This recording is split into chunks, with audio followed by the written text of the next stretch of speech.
Salut la compagnie, alors cette semaine l'actu a de nouveau été, intéressante. Non, je dirais même plus, il y avait matière à réflexion.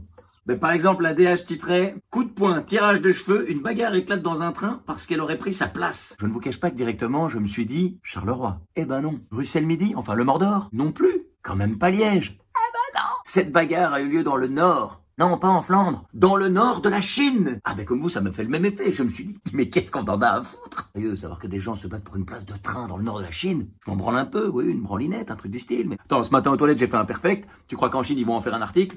Non, hein. Oh, pardon. Pour ceux qui ne voient pas, imperfect, c'est quand tu t'essuies et qu'il n'y a rien sur la feuille. Tiens, tant qu'on est dans les torchons. Kim Kardashian en couple avec une star du foot américain? Ils sont très amis. Ah, mais quand je vous disais que cette semaine dans l'actu, il y avait matière à réflexion, mais je mentais pas. Un article complet, alors que tout ce qu'il y a à savoir se trouve dans le titre. Il y a la question suivie de la réponse. Elle est en couple? Non, ils sont amis. Parfait, Roger, on va quand même en faire un article. Bon, en même temps, c'est RTL et dans le genre, ce sont des spécialistes. Ils aiment bien tout mettre dans le titre. Exemple, gros incendie, épais nuage de fumée, que se passe-t-il du côté de Couillet? Et on se le demande, J'aurais tendance à dire qu'il y a un gros incendie, du coup ça provoque un épais nuage de fumée. Ah oui, oui, oui, oui, oui, oui, oui. Ah oui, c'est bon?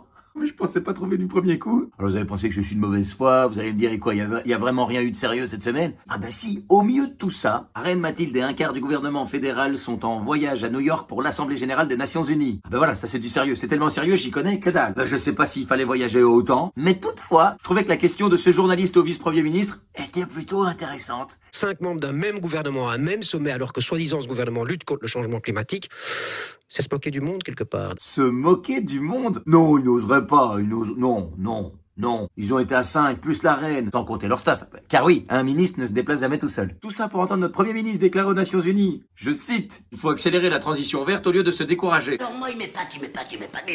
Ah mais oui, il est épatant. Accélérer la transition écologique. Oui, pourquoi pas? Bah, sauf qu'il y a 4 mois, Alexander préconisait une pause des normes environnementales. Accélérer ou freiner? Tu avances ou tu recules? Hein? Oui, au final c'est toujours nous qu'on... Oh, tout à fait, tu connais la fin de la phrase. Hein? Non mais sérieux, allez jusqu'à New York à autant pour parler d'écologie. Vous saviez pas faire un zoom? Là, je pose la question, juste pour savoir. En tout cas, c'est ça la force d'Alexander De Croo. Il croit ce qu'il dit. Non mais vraiment. C'est fort, c'est presque émouvant. Je l'aurais bien pris en première partie, mais j'ai peur qu'il ne soit beaucoup plus drôle que moi. Ah bon, si vous voulez vous faire une idée, vous avez qu'à venir voir mon spectacle, juste pour comparer. Toutes les dates sur laviestunefête.be/pe. Alors, elle est pas belle la vie?